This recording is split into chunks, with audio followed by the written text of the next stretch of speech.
What's up, YouTube? It's Corey from the OverLook, and we go over the books you may have overlooked. Okay, so we are finally getting started on the last book for Avengers No Surrender. The last 4 parts, 13 through 16. So things should be wrapping up pretty nicely. Leave a comment down below and tell me which part of the story has been your favorite so far. We have a couple of series that should be wrapping up in the next month or so be on the lookout for what stories we pick up next. And as always, you can look out in the description for everything you need to know about the original story, or if you want to follow us on our social media to stay up to date. Until then, I hope everyone has a great rest of the day. Normally, when you recall something, you say, "It's all coming back to me." But this is the opposite. This time, it's all going away. Janet Van Dyne, the original Wasp, remembers. Everyone there is remembering that the memories of a woman named Voyager, being one of them, were false, implanted. Voyager was never an Avenger, and right about now, she's wishing she never met one. Each Avenger in attendance watches, their apprehension apparent, waiting for Voyager to explain herself. What does she mean by a cosmic game? Is her father, the Grandmaster, really to blame for all of this? This global panic, this horror, people are dying.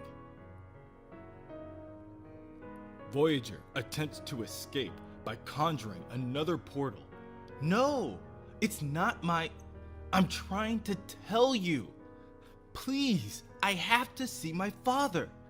Sam Wilson, Falcon, is the first to react. Wanda, do something. Don't let her escape. Can you hold her? Wanda, the Scarlet Witch, casts a spell to stall the Voyager, but her diminished power may only last for so long. Quickly, Jericho Drum, Brother Voodoo, casts his own incantation. His staff glows with energy as he says, "Wanda needn't strain. Voyager is under my command. If only for a moment. Do not resist. The fate of the planet may depend upon your knowledge." So, Voyager explains. While she explains, Janet can tell that Voyager's heart's beating a mile a minute. Being one of the founding Avengers, the Wasp is someone that would have been considered to have known Voyager the longest. That's probably why she's having such a hard time shaking this whole situation off. Voyager says she wants to help, but is she at all the woman from Janet's imagination? Even a little bit. They remembered Voyager to be noble, brave, and honest. Now that the third one is out the window, the first and second are probably as well. Something tells Janet, even though it was all a spell, it couldn't have all been fake. Within the remains of the living quarters, Bruce Banner sits in silence. "Dr. Banner," says Jarvis as he walks through the doorway. "Now that I'm out of danger, Miss Nadia thought I might recover better among friends. I believe she expected me to allow myself to be waited on. You'd think she'd know better by now, wouldn't you?" "Tea?" he asks, holding up a thermos to Bruce. "Thank you." Jarvis pours the contents of the thermos into the cap and hands it to Bruce. "Not joining the discussion out there?" I can't face them, Jarvis. What I did to them. Vision. Enigma. That Red Hulk. And Hawkeye. I put him through hell. I must have. And for what? That arrow through my brain? It was agony, Jarvis. I died in agony. But I died happy, because I knew the Hulk would die too. Bruce takes a sip of the tea and smirks for a moment. I'd worked it all out. The special arrowheads, all of it. If the worst happened, Clint would act, and the Hulk would die. But now, well, now we know, don't we? I have to live with this. With every dark thought I ever had waiting to burst through my brain and walk in the world. Maybe I did die. Maybe this is hell. I am in hell. And the king of hell lives in my flesh. Jarvis puts his hand on Bruce's shoulder and tells him, "It has long been my privilege to serve heroes, including you, Doctor. Including you. And often, what drives them on is the knowledge that they are not always heroes. If, when we do what good we can, we are Avengers, what crimes are we avenging? I think our own. We carry within us all our failures, all our mistakes, all the times we have done less than we might. We are all exiles from the divine, Dr. Banner. We must all do better. But your worth is not dictated by how far you have fallen. What matters is how hard you work to rise again." "Jarvis," Bruce begins. A single tear begins to form and run down the side of his cheek.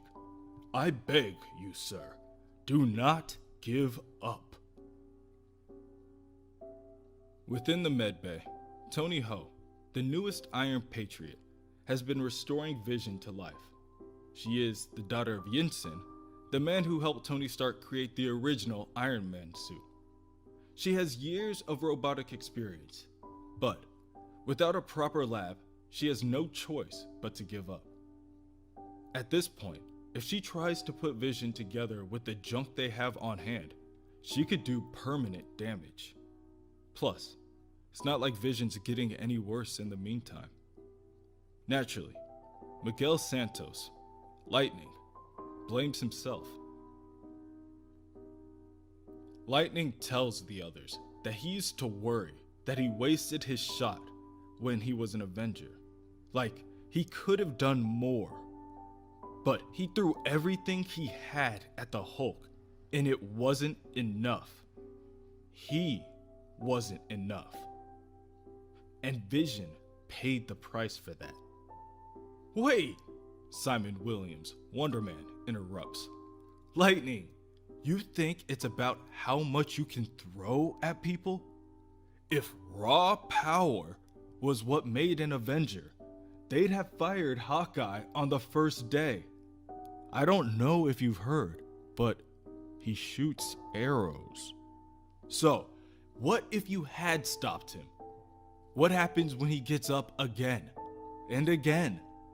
Do we just keep hitting each other for the rest of our lives?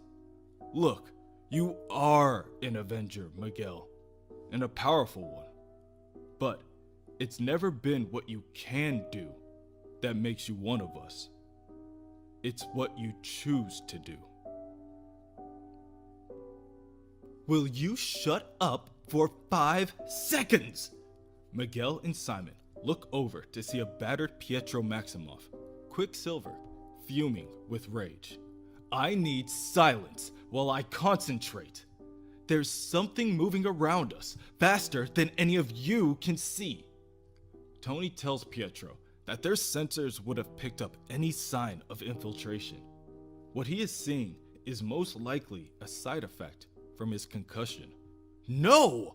Your machines are far from perfect, and this is not a hallucination." At that moment, Emily Guerrero, the inhuman empath known as Synapse, walks into the room. "Pietro, what are you doing? You're pushing yourself way too much. Emily, I know you want to help, but right now, what you need to do is rest. Here, let me help you calm down. Synapse attempts to use her mental manipulation abilities to ease Quicksilver's pain. Please, don't use your abilities that way, he begs her before looking away. You shouldn't even be talking to me after everything I put you through. You did what you thought was right, and I got hurt. We can't plan for every eventuality. Bad stuff happens. It's part of the job. I don't blame you. There! Quicksilver interrupts, pointing to the speeding blue bubble in the air. It begins to spiral around Squirrel Girl, and Pietro realizes that beacon is keeping our fellow Avengers in stasis. He jumps to his feet and races after it. Elsewhere, Voyager tells the Avengers of her true origins. Her father is one of the Elders of the Universe. The Elders are beings of galactic might who have two things in common. They are each the last survivor of otherwise extinct races, and they are each ruled by their personal obsessions. Collecting, fighting, gambling, whatever vice they carried over from their previous existence to this one. The Terrans have encountered Voyager's father several times. Dweghast, the great gamesman of the universe. Father's ruled by his hunger for competition, Voyager explains. And along with his vice, he has a fatal flaw. He cannot resist a challenge or a challenger. What you're witnessing is combat with a fellow elder.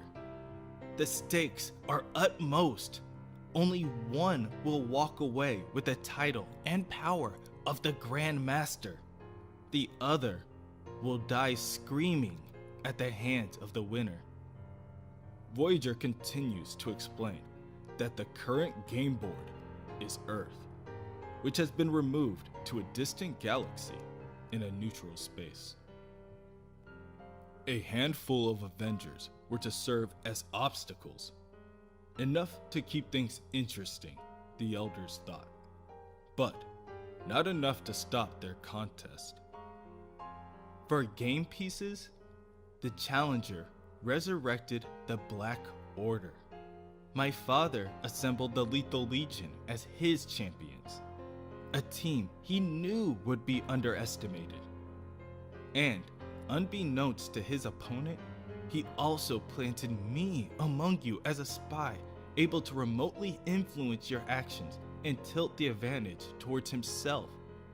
But now, when I reach out to Father, I feel only emptiness. If the Challenger has toppled him, we are all in mortal danger. In the Grand Master's cosmic game room, the Challenger stands before the charred ashes of his once-known friend. He watches as the stray clouds of smoke dance into the air. You cheated me, Dweghast, with your daughter, before either of us could be declared the victor.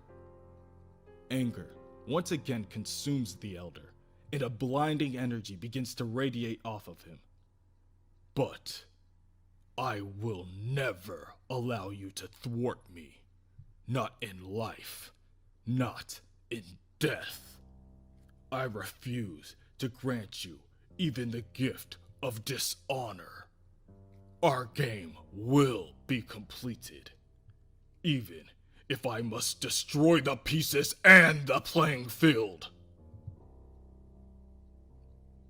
On the Earth, the red sky is once again spotted with Kirby Crackle. Hank McCoy, the Beast, watches from behind a computer monitor as a massive bolt of lightning strikes and brings a skyscraper crumbling to the ground. As a tsunami wave consumes the shore of a city across the world, its mighty force is enough to knock over buildings of multiple city blocks. As fissures split the streets and cause the world to collapse inward. Oh no! Oh no!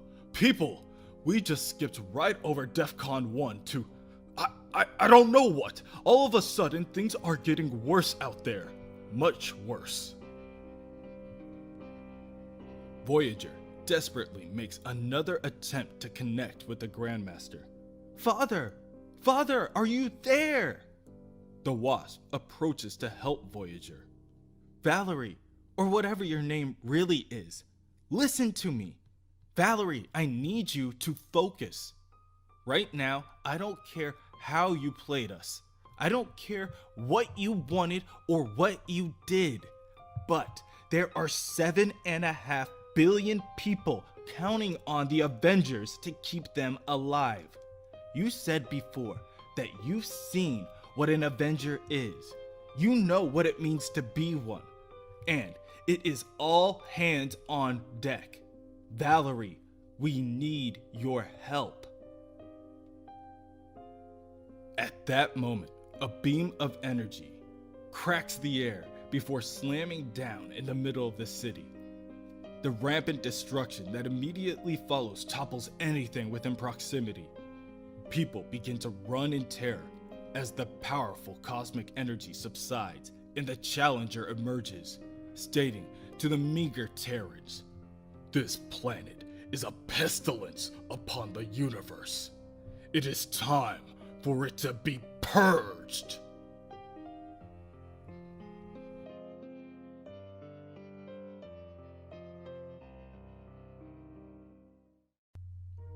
The Earth is dying. Quicksilver can see it. Earthquakes in Berlin. The Brandenburg Gate holds, for now, and there are no civilians in danger. This time. In Portugal, it's a different story. The lightning has already struck as he passes. Nothing he can do but keep running. Halfway across the Atlantic, he finds Namor, the Submariner. He doesn't say hello. But as Quicksilver reaches the East Coast, he looks up for a picosecond to see the sky unravel above him. Whatever kept the Earth stable here at the far edge of creation, it's failing, dying. Earth is dying because there aren't enough of them to save it, and only Quicksilver knows why. He can see it, the beacon. Whatever it is, whoever created it, it's keeping chosen heroes frozen in some kind of stasis. Villains too, it seems. Quicksilver knows he must find a way to destroy it and set them free. In Yokohama, Japan, the waves come crashing in. In Greymouth, New Zealand, lightning splits the crust of the earth. In Rio de Janeiro, Brazil, water rises to the mountaintops. In Manhattan, New York, the Challenger touches down. With a blast of cosmic energy, he strikes the ground and makes his will known. People of Earth, my opponent considered your planet to be something special. I am here to inform you that is not the case. And that it no longer serves a purpose in our grand cosmic game. Still, before I reduce this orb to a cloud of carbon atoms, I admit I ache to enjoy some recognition for my long-awaited victory. Yours will have to do. Sing my praises and applaud my triumph for the rest of your natural lives. I give you 5 minutes. And if you want a name to pray to, you can call me Grandmaster Prime. Within the Avengers auxiliary base, the Avengers have become fully aware of the Challenger's presence on top of the Avengers mansion. So, he's the one making the planet crumble around us, Sunspot asks. Voyager corrects him, saying, "Even an elder couldn't break a world, Roberto. Not alone. But he could on Father's satellite. There's a machine. It maintains the energy envelope, keeping Earth at the correct rotation and temperature. If it were damaged, Earth could tear itself apart." Roberto responds, "It won't leave many to deal with the Challenger, but we have to get a team up there. We'll need a mix of science and raw power, which probably means bringing..." At that moment, the Hulk blasts through the roof of the auxiliary base. All the Avengers look at one another to try to find the source of the commotion, and Jarvis explains, "Dr. Banner, he overheard you, I'm afraid, about the Challenger's current location, and he became rather violently upset." At the mansion, the Challenger looks at the destroyed pieces of the Avengers statues. He picks up the broken head of the Hulk and examines it. "They built a statue to that disobedient monster. Madness. I'll be doing these primitives a favor." At that moment, the Jade Giant slams down onto the Challenger, breaking the ground beneath him. Again and again, the Hulk punches the Elder of the Universe, hoping to put an end to this game once and for all. "You," Hulk spits, "you woke me up, brought me back to life. You didn't leave me alone. You should have left me alone!" The Hulk's onslaught does not stop.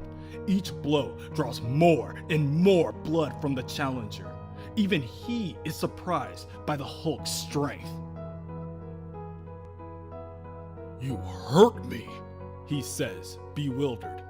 "You actually hurt me. How dare you!" The Challenger backhands the Hulk with all his strength, and the attack sends the Hulk rocketing into orbit. The Hulk breaks the atmosphere and passes the Grandmaster's satellite in an instant and continues to fly through space. But somehow, this does not faze the Hulk. He just chuckles to himself. "Hurt you."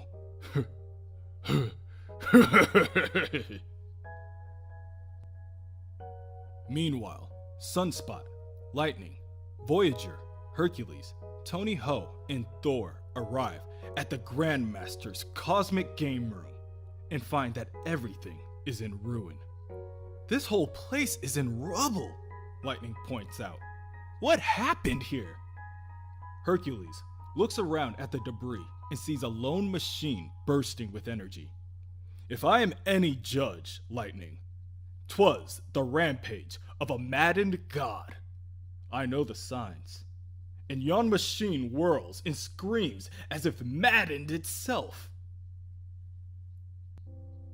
Voyager tells the others, "The world engine itself is almost indestructible, but the machines feeding it data and power have been smashed. It'll spin further out of control until it uses up all its energy. Then it'll die. And so will Earth." "So, how do we keep the lights on?" asks Sunspot. "That part's relatively easy. We can charge the induction vent with electrical energy. A few 100,000 gigawatts worth should do it. But the wheel, it's linked to the planet's rotation. So we need to hold it steady. But the strength it would take to hold up the world." Hercules steps forward and interrupts Voyager. "It would be Herculean, a task for a god. More than one god, Voyager tells him. Even you can't do it alone, Hercules. And Thor is required elsewhere. Tony Ho sighs at the team's bad luck. Of course, this would be a job for the Hulk, but they're all out of Hulks at the moment. At this comment, Roberto scoffs and begins to loosen his tie. I've been waiting for a chance to assert my unique leadership style and do something ridiculous. Hi, I'm Roberto da Costa. I'll be your Hulk for the evening. The others look at Sunspot, confused. They know Roberto is strong, but he can't be that strong. Oh, yes I am, he tells the team, because I just switched off my regulator headband. Tony once again tries to reason with Roberto, warning him that without his headband, his powers will run out of control and they will kill him. Eventually, but until they do, I happen to be the strongest mutant on Earth. So, places people, Earth and I now have an extremely limited window of survival, and I'd like to work fast. Elsewhere, Quicksilver arrives at the auxiliary base to find his sister, the Scarlet Witch, and the Inhuman known as Synapse. Emily! Wanda! There's no time to waste. We know, his sister tells him. The Challenger is on Earth. We have to go. No, Wanda! Listen to me. There's a beacon keeping everyone in stasis, faster than you can see, moving without friction. I chased it across the world, but even I cannot catch it. Not on my own. Brother, even if I could use my magic to help, there's no guarantee you could stop it. You could end up frozen again, or we're stretched thin, and the world crumbles before our eyes. If this could bring us more allies to turn the tide, we must try. Wanda tells her brother that there must be another way, but he insists that there is no time to search. They must act now. I don't know what will happen if you move beyond the limit of your power. I'll worry about that. Just make it happen. Synapse approaches Pietro and he recoils at her touch, but she knows him all too well. Pietro, your mind will try to keep you from going too fast. Then you must use your powers to help me break through that mental barrier. Even if it hurts you? Even if it kills me. The two share a last moment together, telling themselves that now isn't the time for apologies or regrets. It is the time for action. The Scarlet Witch begins to cast her magic on her brother, knowing full well what is to come. Pietro, I love you, she tells him. I love you too, my sister. Before he races off, faster than he ever has before. There it is, he thinks, taunting me, just out of reach, faster than I have ever gone. But I am not alone, not anymore. Wanda's sorcery destroys probabilities. Synapse's mental powers unlock speed beyond fear. Quicksilver's thoughts become scattered. Speed beyond fear. Together, we are stronger. Together, we sacrifice for those in need. Together, we engage the impossible. That is why we are a team. That is what it means to be an Avenger. Fighting together. Now and forevermore. With his boosted abilities, Quicksilver is able to catch up to the blue beacon and grasp it in his hand. However, he is now unable to slow his inertia. His body begins to transform, dissolve, until he is nothing more than pure energy, until there is nothing left of him at all. Hercules and Sunspot turn the cosmic wheel, while Thor and Lightning blast the world machine with their electric energy. In Manhattan, Wonder Man, Rogue, and Falcon take on the Challenger with little hope of victory. But no matter how bleak the outcome of the fight may look, if they can still stand, the Avengers will continue to fight. Meanwhile, Voyager arrives at the auxiliary base to try to remove the remaining Avengers from their stasis. To her surprise, the heroes already seem to be regaining consciousness. Squirrel Girl is the first to ask the question on everyone's mind. Who are you?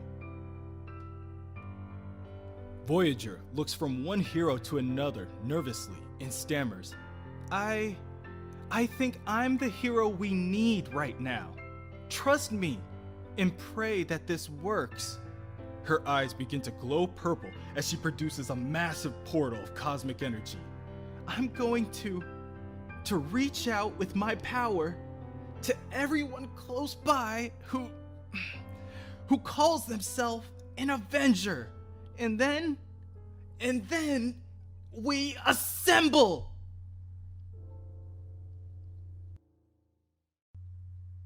All over the world, heroes are awakening from their stasis.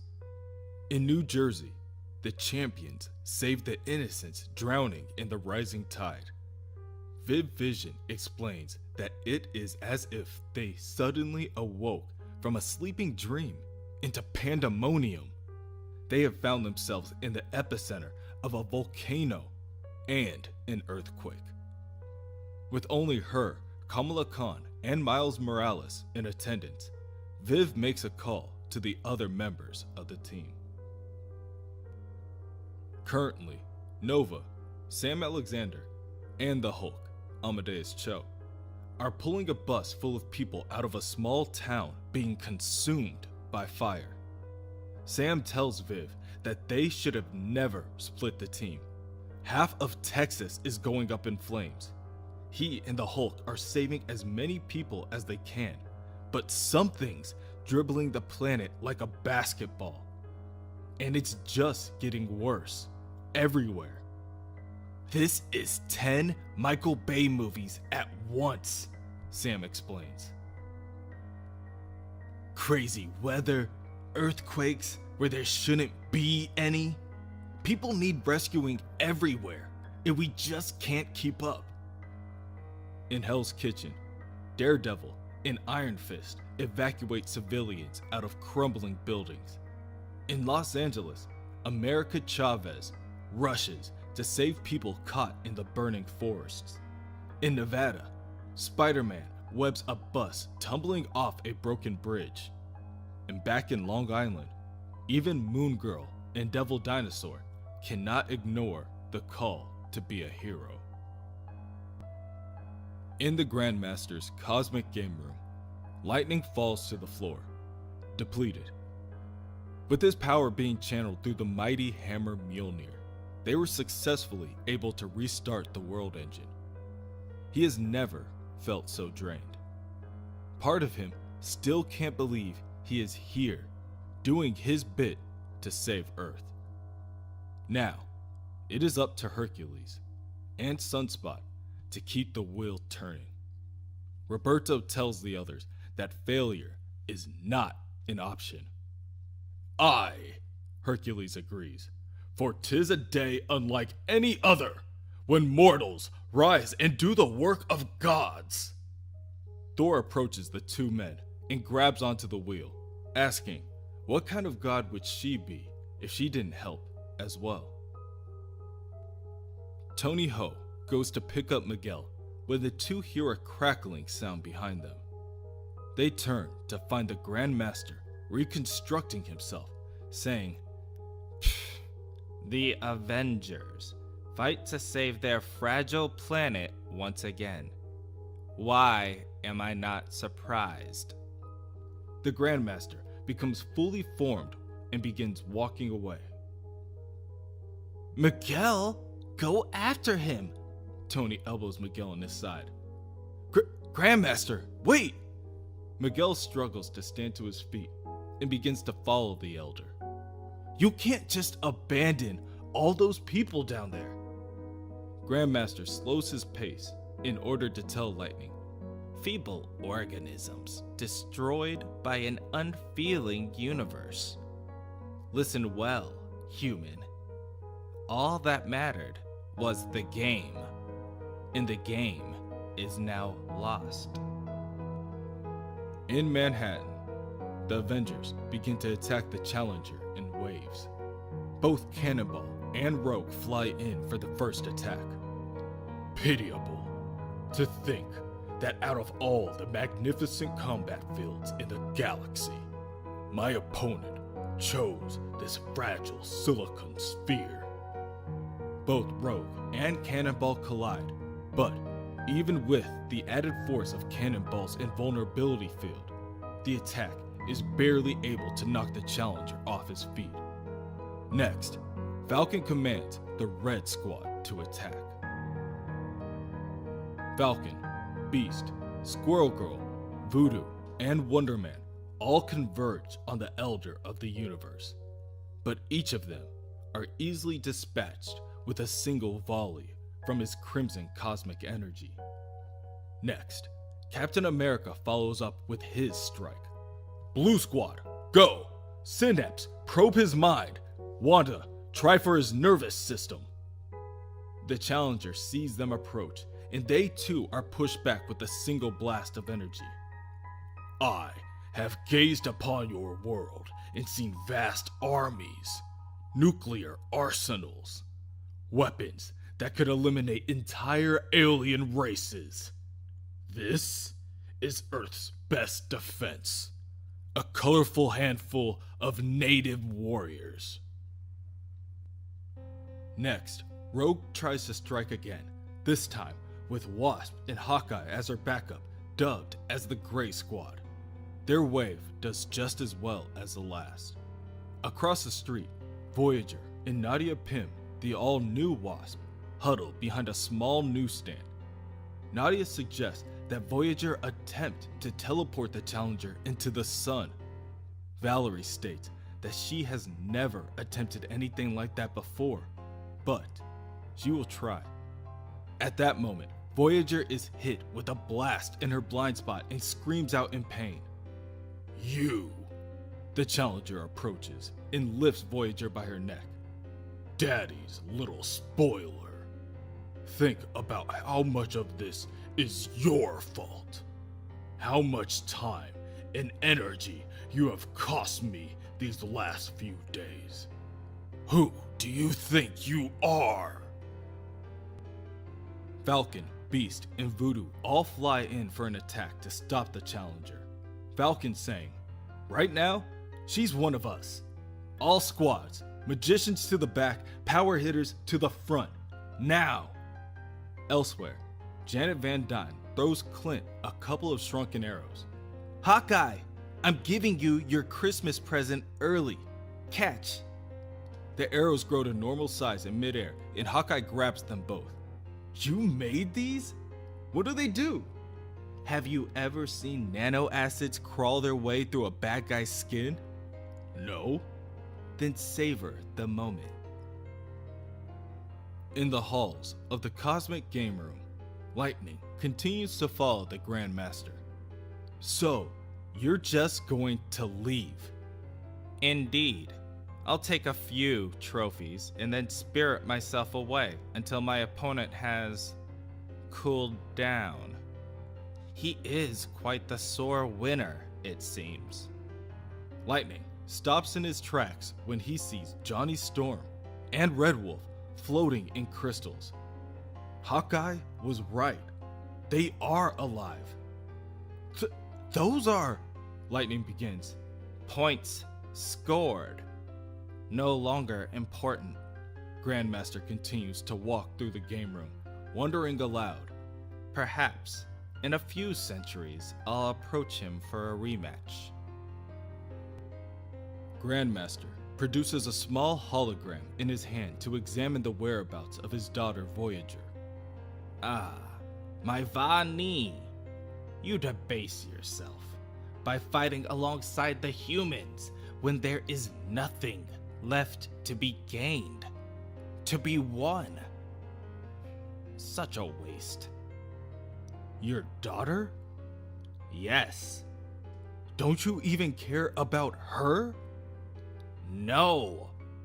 Lightning racks his brain for even the smallest idea of how to get Human Torch and Red Wolf out of their prisons.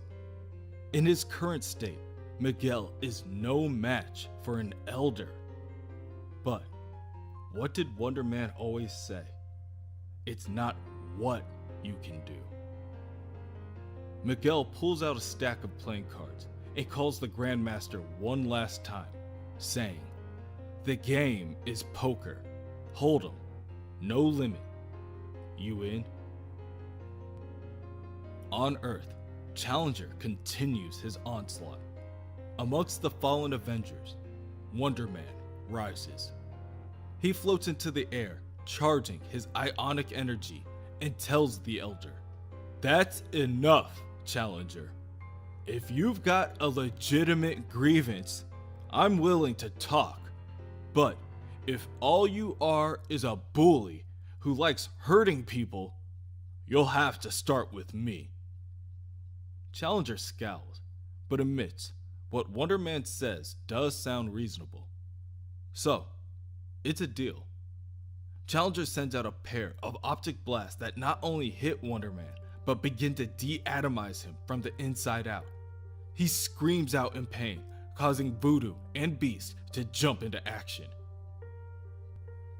Voodoo casts a spell that catches and keeps Wonder Man in stasis. This will, at the very least, keep Simon's energy form stable for the moment being. Janet Van Dyne swoops by and summons Nadia for a joint sneak attack. Challenger continues to muse. "Madness, the strongest of you all. And he wanted to talk to me. This is a planet of gnats."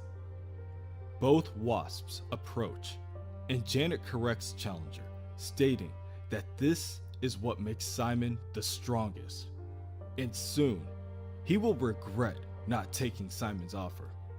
Nadia chimes in too, adding, "And for the record, we are not gnats.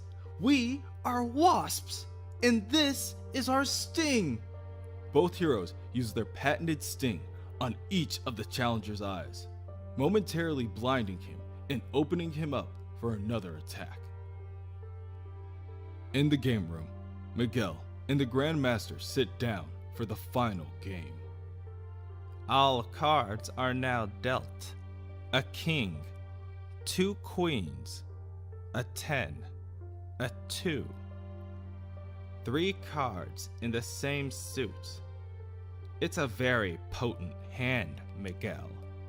Of course, it all depends on what you can make with the 2 cards you're holding. "I know the rules," Endweghast. Then I'll remind you of the stakes.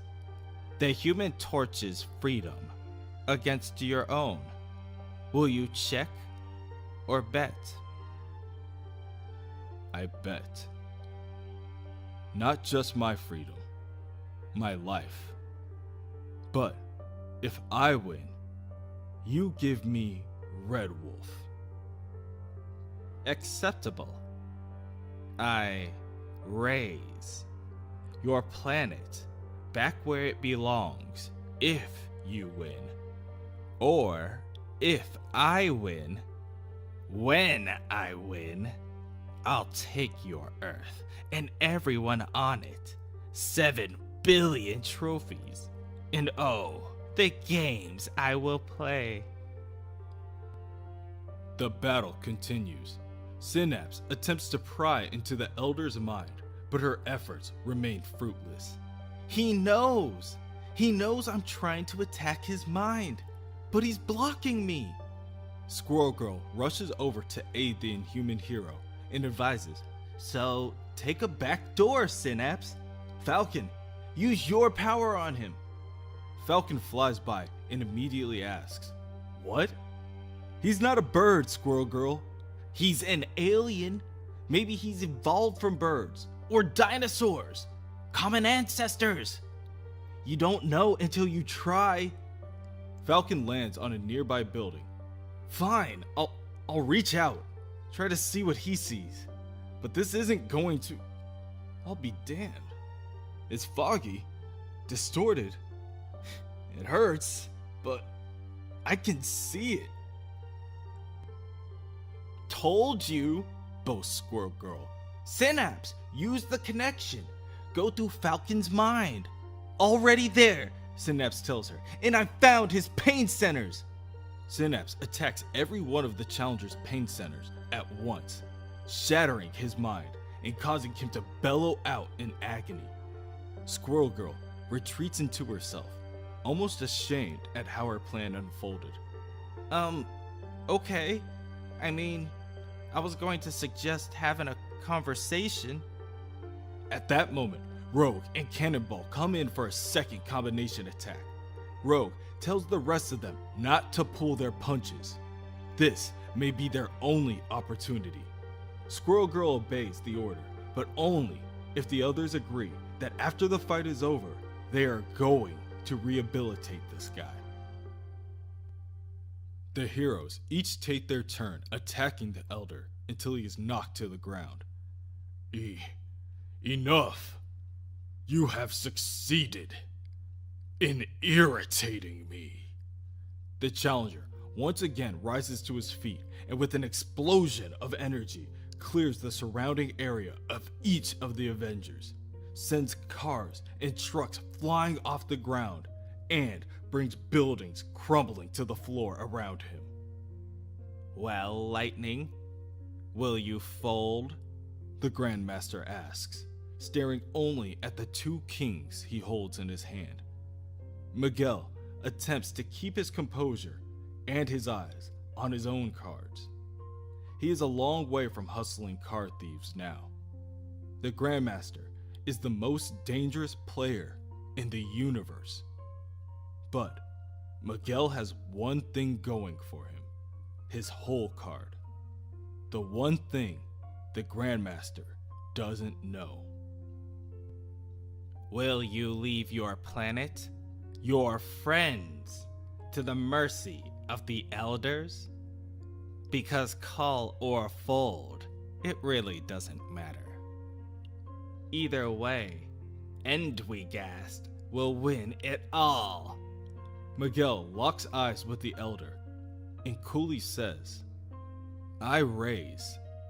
What? How? You bet your life, your planet. What else do you even have? My history. Your daughter alters memories. I bet you can too. So, if you win, I'm forgotten. Every bit of good I ever did, every life I ever saved, every victory erased. If anyone remembers me, let it be as a nobody, a D-list failure, a loser. The Grandmaster looks back at the two cards in his hand. Surely, two kings creating a full house of 3 kings and 2 queens cannot be beat. But if you won, then I would have to pay the same. A loser.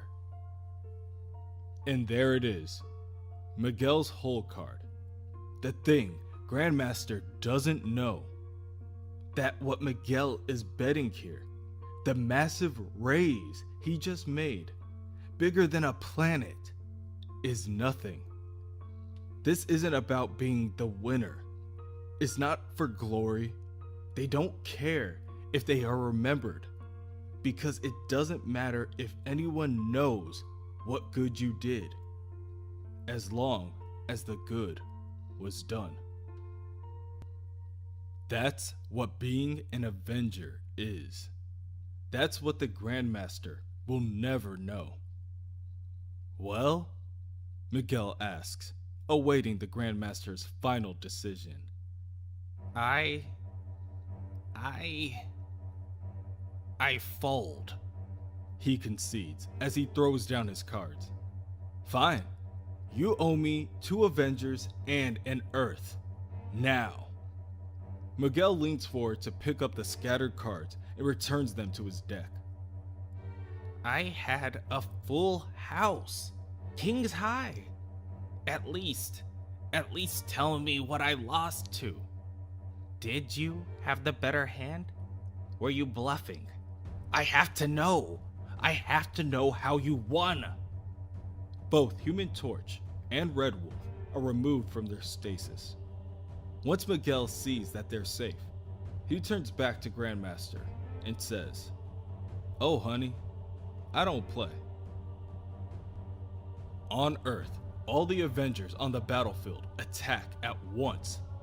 Rogue, Beast, Cannonball, Hawkeye, Synapse, Scarlet Witch, Voodoo, Falcon, Squirrel Girl, and the Wasps continue to bombard the Challenger. Wave after wave, they continue to attack, and they will not stop until their enemy falls. Captain America orders them, "Hold the line! He's weakening! We can do this!" Voyager watches from afar. Within her, she knows the Captain is wrong. The Avengers are going to lose. Their power is finite, and they're running out of time. The Challenger is an elder. His energy is nearly limitless. They're losing ground before they lose it all. Humans are legendary throughout the galaxy for their fighting spirit, but it's failing them. Beast arrives to shake Voyager out of her daze, yelling, "Then it's time to rally the team, Voyager. You control memories, right? Make them remember. Remember what it means to be an Avenger." Voyager does just that. She taps into her cosmic level power and reaches into the memory of every hero present and forces them to remember every heroic moment they ever faced, every life saved, every battle fought. She forces them to remember what it means to be an Avenger. They are heroes. They fight for mankind. They give their all and then double it. They look death in the eye and tell it no. No retreat. No surrender. The words echo in each Avenger's ear, and their fighting spirit is restored. Each hero is now back on their feet and preparing for the next attack. Scarlet energy begins to encircle each Avenger as they feel their power being renewed. The heroes look up to see the Scarlet Witch levitating in the air. By earth and sky, by craft and hex, by the past and the future, she calls hope forth from the darkness. She speaks the words of power, the words they gave power to, the words they made into magic. Let the words' power augment their own, to strike one blow from their hearts and souls, from all that they are. Let the call go forth. Avengers, assemble! Scarlet Witch's hex multiplies the hero's power tenfold, and their combined attack brings the Challenger down. He falls to the ground and lays there, unconscious, amidst the havoc he caused. Not long after, the team of Avengers from the Cosmic Game Room arrive. The Earth then reappears in orbit, right in front of Captain Marvel and the Alpha Flight space station. All around the world, the weather begins to return to normal. Civilians begin to come out of hiding and cheer. The Avengers don't do this to be remembered. They do it for their friends, for those who believed in them. Sometimes they do it for their better selves, for the people they want to become one day. for everybody. Most of all, they fight for those who can't fight alongside, to give them just a little hope, to let them know they're not alone. The heroes will stand with them, together, from the most loved to the most feared. They will stand with them. And they don't do it to be remembered. But sometimes, just sometimes, they know they'll remember it forever.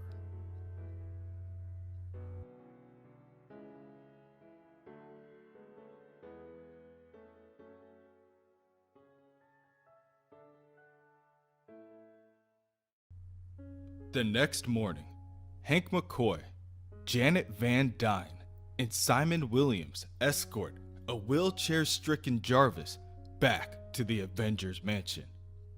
Janet sinks her shoulders, and Hank puts his hands out in order to back the multiple movie fans crowding to get a picture of Simon in person.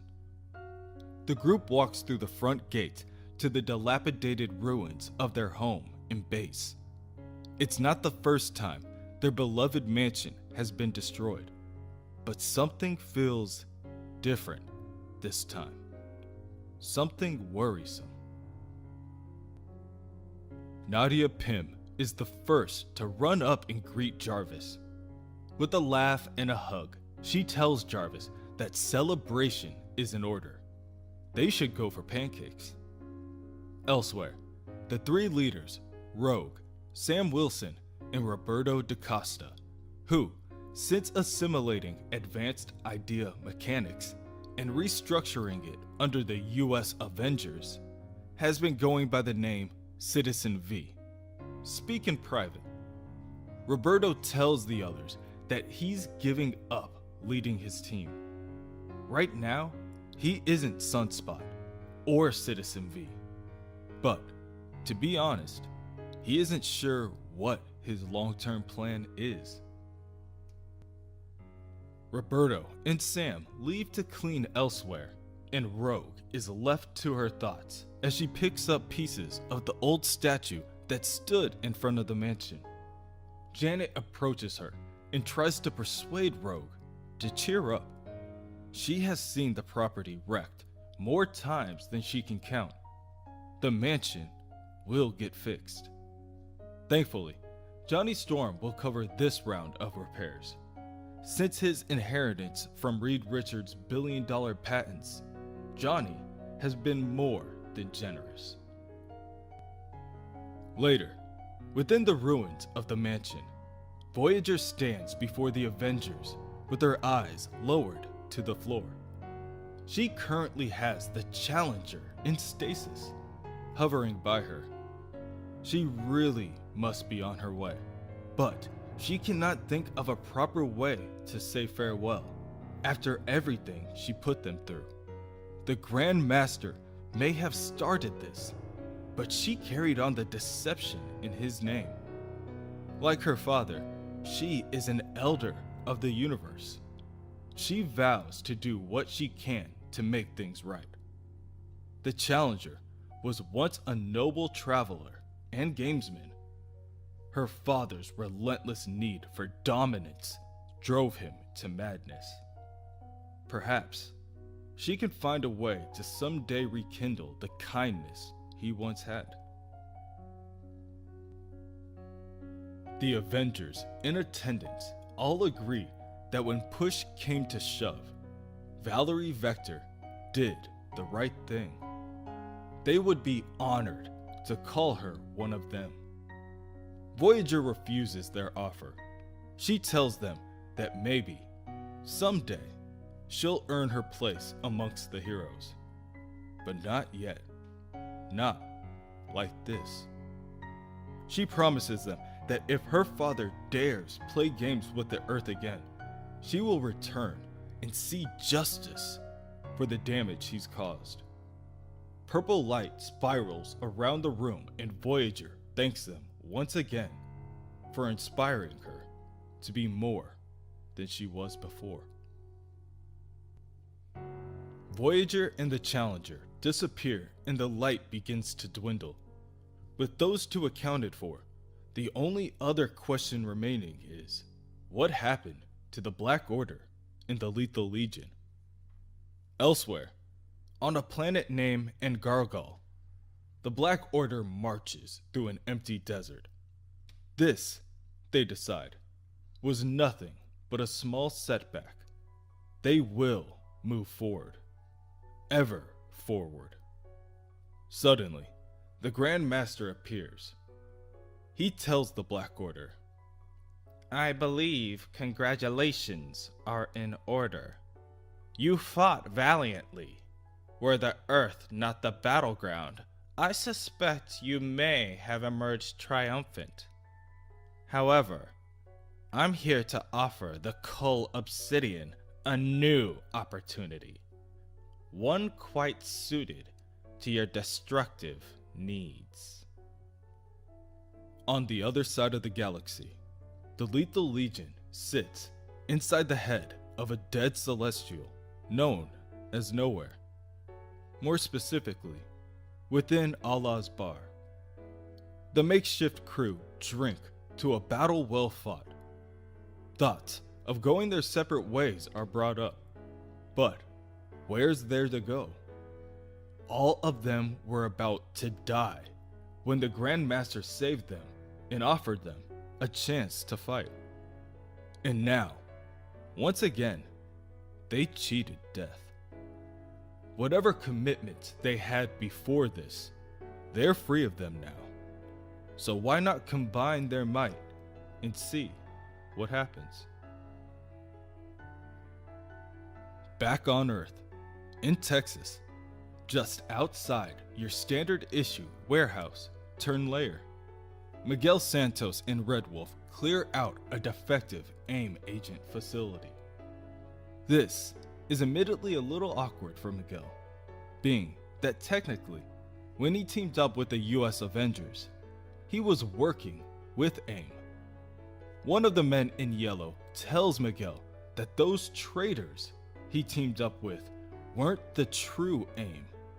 The true AIM will always fight for Monica Rappaccini or Andrew Forson. Hell, at this point, they'd even take MODOK. Anyone besides the current Supreme Leader, Tony Ho.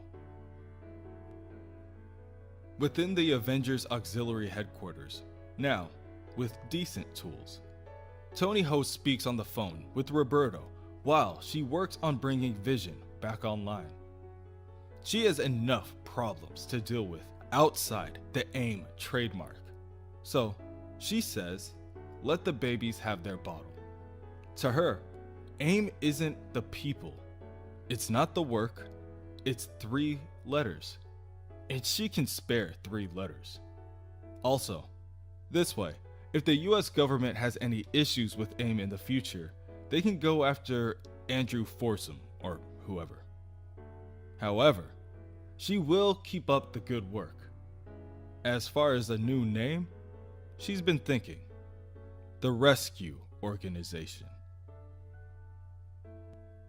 Tony asks Roberto what he's going to do now that he's broken up the team. He honestly doesn't know. Since he took his power dampening headband off, he isn't sure how many years he has left. And he's just not satisfied. The Avengers do good work. They teach a good lesson. Fight together against what can't be fought alone. For those who can't fight at all. But when he was growing up, he was taught other lessons about how you fight in a world that hates and fears you for being who you are.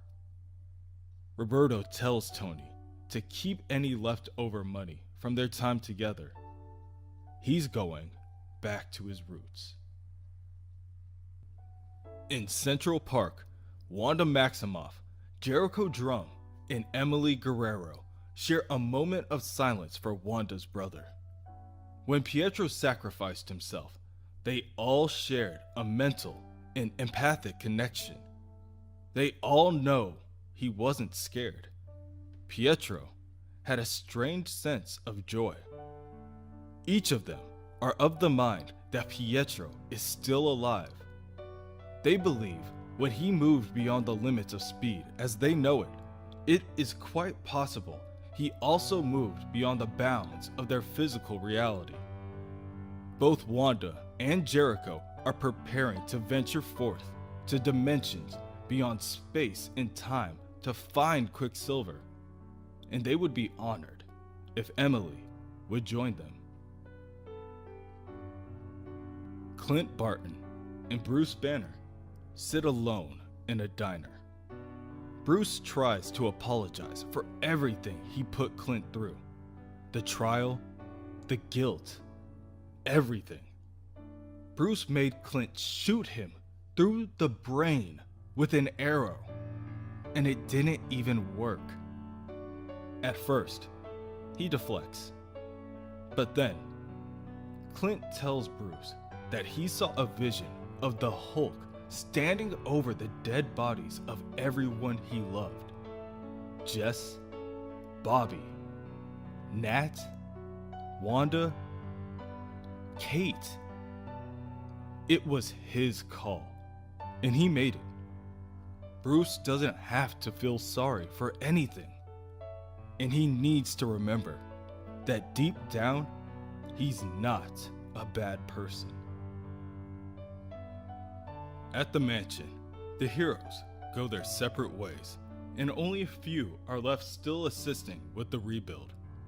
Jarvis, from his wheelchair, wonders to himself if it may be time for him to search for new beginnings as well. After all, it certainly doesn't seem as if the Avengers necessarily need a butler at this point. Nadia commends the idea and unveils a surprise she has hidden. She holds up a small device and a hologram of him pops up. She claims that it is the new AI help bot that she created to help lighten the load. For a moment, Nadia thought Jarvis wasn't going to make it and that the Avengers were finished. She just wants to do what she can to support her teammates now. Jarvis tells Nadia that she'll learn. This may be the end of an era, but also the beginning of a new age. Like the founder's statue of old being recast and rededicated, they take important parts of their legacy and use it to forge the future. The Avengers isn't a group of heroes. It's an idea, a promise to the people of this earth that they will always be protected by the strong at heart. Jarvis has seen these proud men and women victorious time and again. But this has been their greatest triumph, their finest hour.